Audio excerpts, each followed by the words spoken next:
up in New York and watching World Series games and watch the Terps screwing up their bowl eligibility, amongst other things. But we're back to real football this week, and it was kind of fun to sit around and sort of red zone it on a Sunday. I got home early from the swamps of Jersey and watched the Redskins and the Bengals play to a draw, and then a whole day of red zone and Sunday night football, and we had baseball and hockey and all that good stuff. But a lot of NFL issues and fallout as the Ravens get after the Steelers this week. Here to talk NFL issues with us, one of our defending champions and old friends from my days at Sporting News Radio, back at the turn of the century when I was syndicated.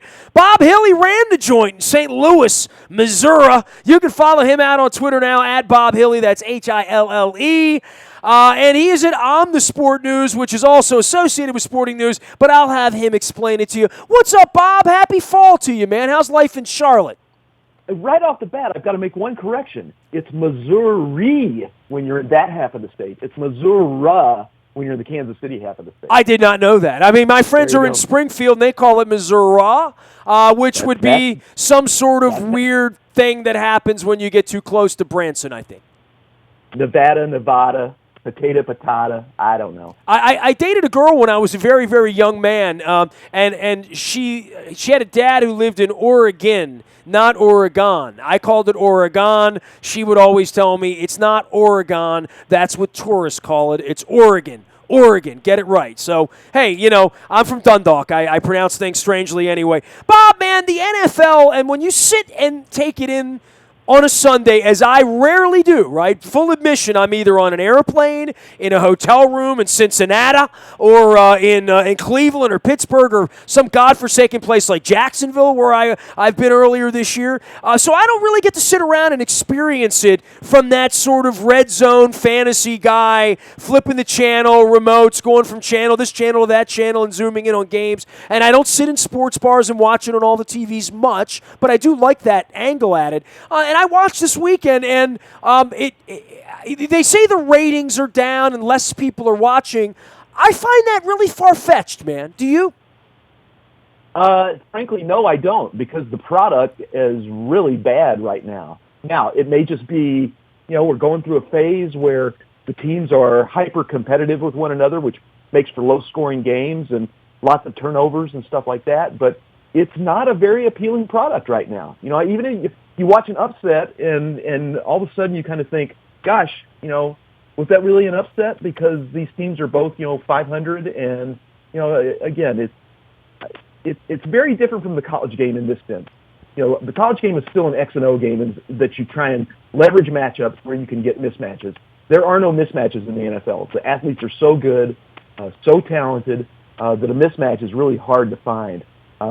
Is that a good thing or a bad thing? I think it can make for a boring product, honestly. See, I think the mismatches are easy to find when you get injuries. And, and maybe I'm speaking from my Purple Heart here in Baltimore, but, we've watched what happens when you lose Suggs, Yanda, Smith, Mosley, Stanley, all of your best players, all of your first-round draft picks, all of your 8, 10, 12, $15 million players, when they all go down, the second team comes in, and when Jimmy Smith goes out of the game, Odell Beckham catches 3 touchdowns, and that's the end of the game. So, I think that there certainly are cases with the injuries, and which maybe brings me to the next thing, and we'll get back to the TV ratings, but the concussion protocol thing that's going on now, and the questions being raised about Alex Smith, amongst others, and what we've seen with concussions.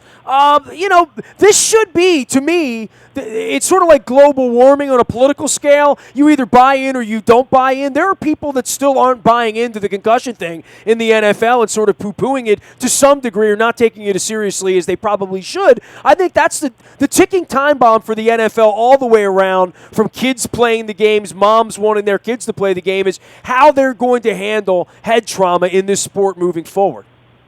I think you're right, and on multiple levels, in the sense that I think all of us are more aware now. I think the studies of CTE are really conclusive, that this is a game that really affects your brain, the multiple hits that you take. How much of that are we willing to witness in terms of, watching the Christians against the Lions for our entertainment? I don't know.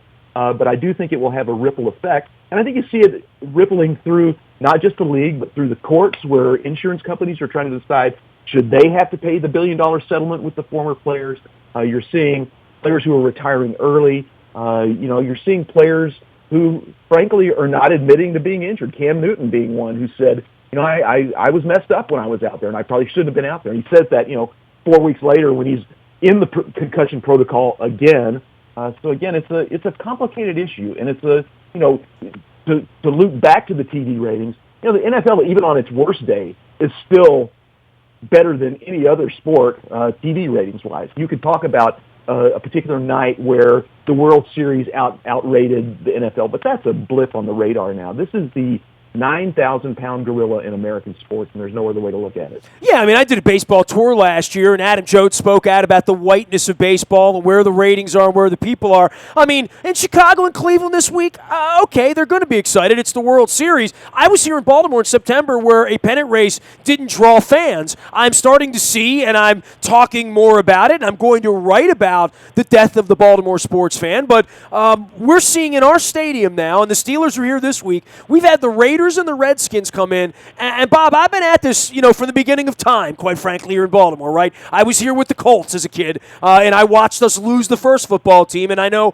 you spent 2 decades of your life in St. Louis watching the comings and the goings of the Cardinals and the Rams, and all of the fortunes are, very similar to the Baltimore circumstance, except it's worked here for 2 decades. It's worked really well here, but I saw more Redskins fans in the stadium than I've ever seen from visiting fans. Then the following, same thing with the Raiders fans kind of came in. Our fans are selling off their tickets, and they would rather stay home, save the money, not have the PSL, whatever it is. And that should concern Steve Bisciotti, Dick Cass, and every other owner in the league.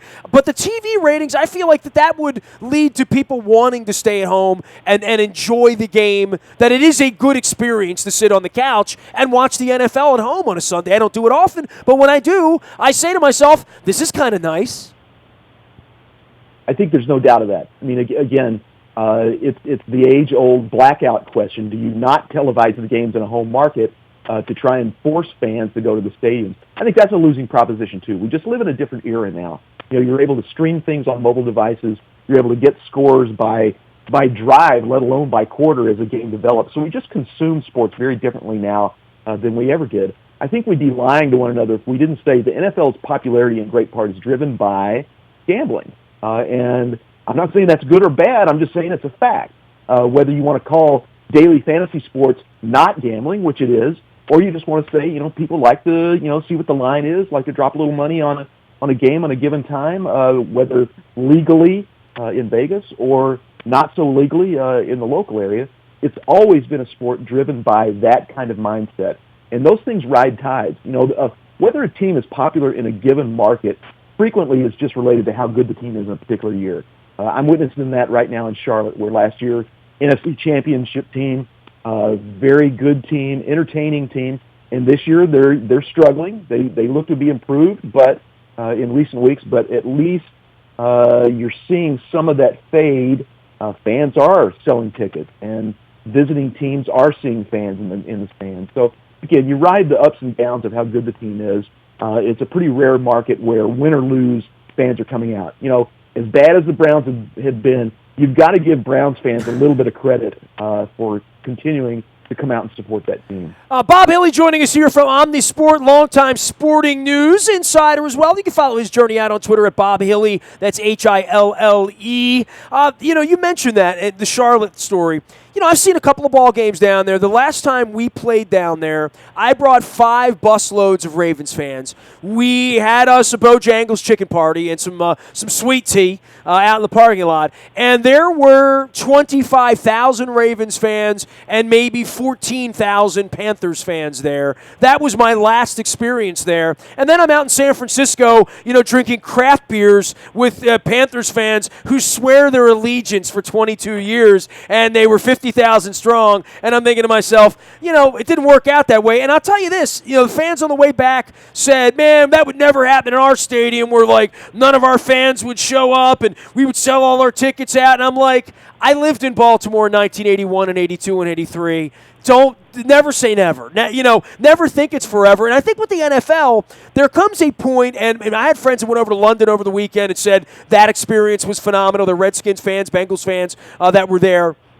But I would also say that it has to peak at some point, right? There has to come a point where the bubble bursts and people can only care less because they can't care more. And I feel like with baseball, I worry about where are they getting their next fan from? Who is a person that's not watching baseball right now that will be watching it 5 years from now? With the NFL, it's kind of the other way around. Who wasn't watching the NFL? They can only have attrition because the market penetration is everybody in Baltimore knows about the Ravens. Now, whether they choose to watch or not, to your point, probably depends on whether they like the quarterback, they like the coach, how much money it cost them, whether the team's winning or not. Absolutely true on several levels, and I think it kind of gets down to baseball finds itself in this jam of we used to be the national pastime, right, and we are no longer. So how do we address that? And if you think you're going to go back to being the national pastime, you're living in a dream world.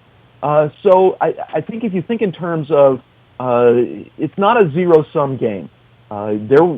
Baseball can grow. And it can shrink, and it can grow again, and it can shrink, and it'll just be a separate deal from the NFL. Same with the NBA, NHL. I think you've got to be comfortable and confident in your niche in the market. If baseball thinks it's going to go back to being the sport, well, they're setting themselves up for failure. So think in terms of are your ratings better this year than they were last year? Is your attendance level or better than it was last year? Are you getting a good mix of TV contracts and successful teams? If you enter a season thinking that automatically, name a number, 50% of your teams have no shot at winning a title, you got a problem. How you address that problem can be several different ways. Football does it with the salary cap. Baseball does it with drafts. There's lots of ways that leagues address this thing. Talking about the NFL and London and great experience for Ravens and Redskins fans. It's funny you say that because I have coworkers based in the UK who said, please quit sending bad football our way. And you see ties over there, those sorts of things. So the double-edged sword is, as the NFL pushes itself to an international market and teaches the international market what a good product is, if you show up with an inferior product, they are knowledgeable enough to say, what are you trying to pawn off here? So you're already fighting that tide of soccer will always be number one. So the NFL can't go into London or Berlin or Mexico City or whatever and say we're going to overtake soccer. Just like baseball can't say we're going to re-overtake the NFL. So what's your market? How do you succeed in that market? And what constitutes success are multi-layers for every sport. The NFL. Again, I just get this sense it too frequently now is ignoring the gorilla in the room of the concussions that we talked about earlier, but also, say this for the NFL, they know how to make money. They know how to leverage situations like they've done in St. Louis, like they're doing right now in Oakland with Las Vegas. After a while, it starts to feel a little bit like the mob. They're kind of putting the thumb on you. And they say build us a stadium and if they're trying to find a new market, they say build us a stadium or. So they're playing the two sides against each other. Well, that's been going on in sports for 50 years. I mean, that's, with the NBA in Seattle and Oklahoma. I mean, that's the way this works. I mean, that's how Mr. Angelo's gotten rich off the Washington Nationals. I've written books about it, Bob. I mean, it's insane, but that's, the least you could ask for is give a little bit back, care a little bit, like your fans, engage your fan, give somebody a deal, give them a reason to come out. And, that's a question for all of these teams not named the Cubs right now, right? Or those sort of brands where they don't care whether you come or not. I mean, even the Yankees have had a lot of empty seats and, haven't made the playoffs now. And, the biggest of the big brands, the Lakers are trying to figure it out from the bottom up. There were some former dynasties, like the 49ers built a mistake stadium. I don't know how they're going to fix that. Well, again, it's this idea of, the fan who says, that's it, I'm done, I'm not going to go to the games anymore. Well, you know what? Congratulations, but the games are going to go on, and the TV money is what's driving the profits now. So you can, not spend your $50 or $100 or $250. And you know what? It doesn't matter. It just doesn't matter. And it's a sad thing to say. And it has been like that in the recent past. Back in the day, you probably could say we're going to boycott the team, and it would have an impact. Not so anymore. Well, I mean, we went through that here in Baltimore, right? I mean, with Irsay flying down to Jacksonville. I mean, I chronicled all that stuff. I lived through all that stuff as a young man working in the newspaper the night that the Mayflowers rolled in, and then what it took to get a team back, and Art Modell and the stadium, and quite frankly, the baseball side of the Nationals coming through. This has been a very, very active market for that, and I know you've also lived that life. I mean, you obviously have a Denver Jones, and remember when they didn't have a baseball team, right? And a hockey team that they stole. And then you went to St. Louis where you saw the team sort of come and go. I mean, I'm blown away that St. Louis has lost the team twice, but then you go to St. Louis and you see there's not a lot there right now. I mean, it's kind of like going to Buffalo. You kind of wonder how they've hung on to that team there, quite frankly. I'm going to push back on that in the sense that St. Louis as a city has remade itself. And I don't live there anymore, but it has remade itself as a city of makers and artisans, and it's never going to be Chicago.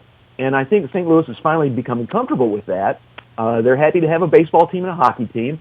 Maybe they weren't made to have an NFL team. Did they fight to keep their NFL team? Yeah, because you invest your self-worth in whether you have X number of major franchises.